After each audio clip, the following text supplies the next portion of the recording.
एकनाथ शिंदे का deputy CM बनना अभी तय नहीं। शिवसेना प्रमुख एकनाथ शिंदे का उप मुख्यमंत्री पद के लिए शपथ लेना अभी तय नहीं हुआ है। पार्टी नेता उदय सामंत ने कहा कि शिंदे जल्दी फैसला करेंगे। सभी विधायकों ने साफ किया है कि अगर शिंदे सरकार में शामिल नहीं होंगे तो वे भी नहीं होंगे। बुधवार को नेताओं ने उन्हें मनाने की कोशिश की। सावंत ने कहा कि शिव सैनिक चाहते हैं कि शिंदे डिप्टी सीएम बने, पर फिलहाल स्थिति स्पष्ट नहीं है। बैलेट पेपर से चुनाव कराना एनसीपी नेता को पड़ा भारी। महाराष्ट्र सोलापुर जिले के मारगावाड़ी गांव में बैलेट पेपर से चुनाव कराना एनसीपी नेता उत्तम जानकार और उनके 88 समर्थकों को महंगा पड़ा।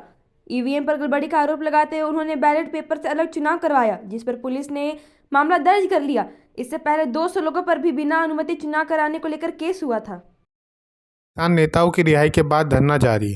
नोएडा में दलित दल पर गिरफ्तार किसान नेताओं को रिहा कर दिया गया। रिहाई के बाद उन्होंने यमुना एक्सप्रेसवे के 0 पॉइंट पर धरना जारी रखने का फैसला किया। गुरुवार सुबह बैठक में प्रदर्शन स्थल पर निर्णय होगा।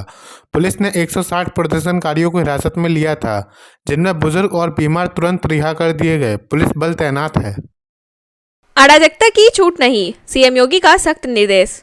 सीएम योगी आदित्यनाथ ने गौतम बुद्ध नगर, अलीगढ़, संभल सहित सभी जिलों में अराजकता पर सख्ती का निर्देश दिया। उन्होंने कहा कि सार्वजनिक संपत्ति को नुकसान पहुंचाने वालों से क्षति का खर्च वसूला जाए और उपद्रवियों के पोस्टर लगाकर उन्हें चिन्हित करें। जनता का सहयोग लेकर सघन खर्च ऑपरेशन बनाए। वीडियो कॉन्फ्रेंसिंग से हुई समीक्षा बैठक में कानून व्यवस्था और राजस्व मामलों के निस्तारण पर चर्चा हुई।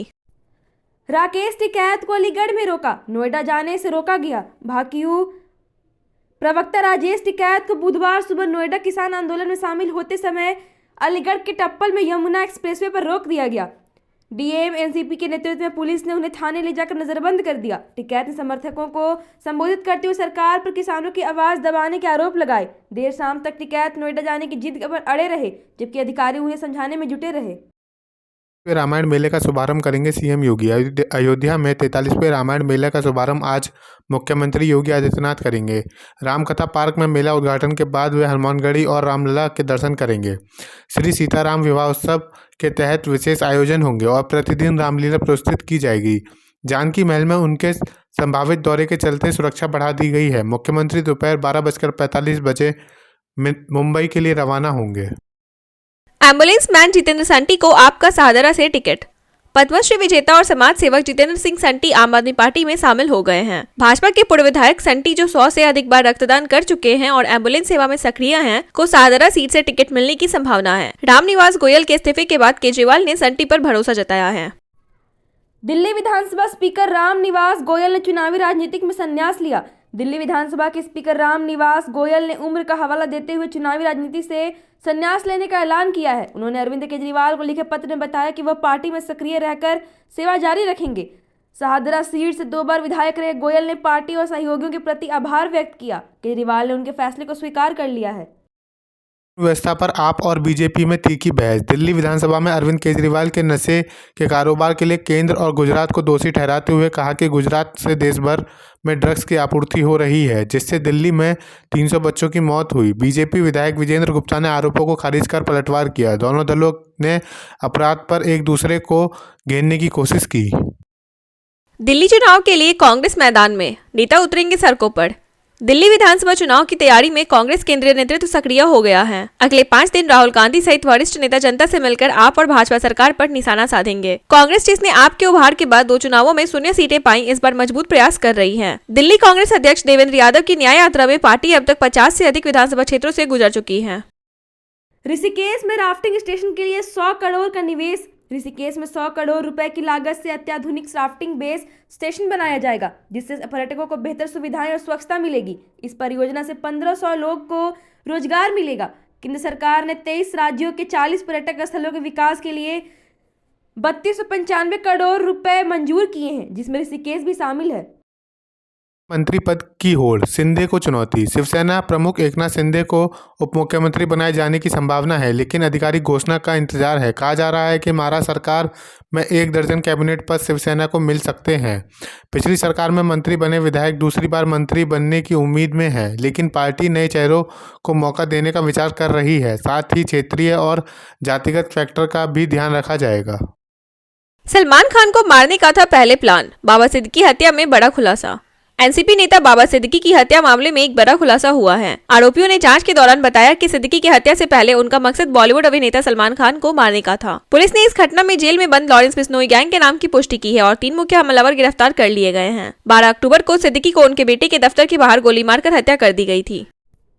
योगी आदित्यनाथ ने संभल हिंसा और बांग्लादेश की घटनाओं को एक जैसा बताया। अयोध्या में 43वें रामायण मेला के शुभारंभ पर मुख्यमंत्री योगी आदित्यनाथ ने संभल हिंसा और बांग्लादेश की घटनाओं को एक जैसा बताते हुए कहा कि इन घटनाओं में शामिल लोगों का डीएनए एक ही है। उन्होंने कहा कि 500 साल पहले बाबर के लोग अयोध्या में भी कुछ ऐसा ही कर रहे थे। योगी ने चेतावनी दी कि ऐसे तत्व सामाजिक एकता को तोड़ने की कोशिश कर रहे हैं।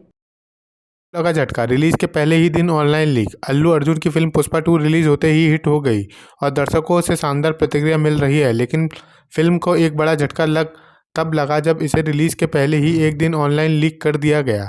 मेकर्स के लिए यह एक गंभीर मुद्दा बन गया है, क्योंकि इससे पहले फिल्म की कमाई और बॉक्स ऑफिस प्रदर्शन पर असर पड़ सकता है।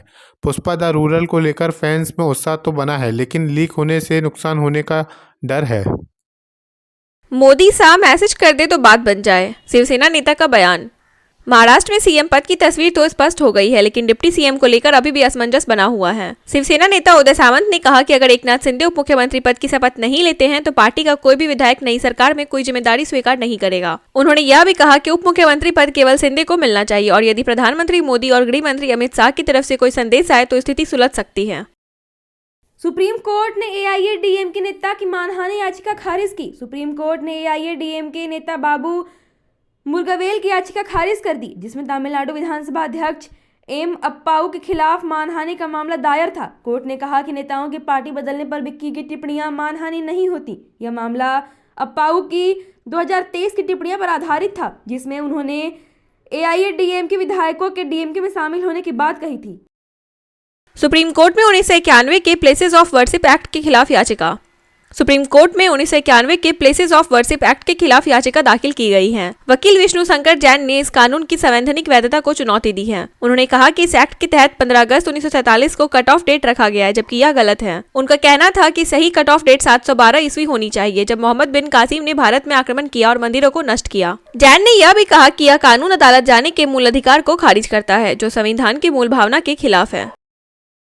दिल्ली विधानसभा सत्र जल्द खत्म करने पर भाजपा के केजरीवाल सरकार पर हमला। दिल्ली विधानसभा सत्र समय से पहले समाप्त होने पर भाजपा ने मुख्यमंत्री आतिशी और अरविंद केजरीवाल पर तीखा हमला किया।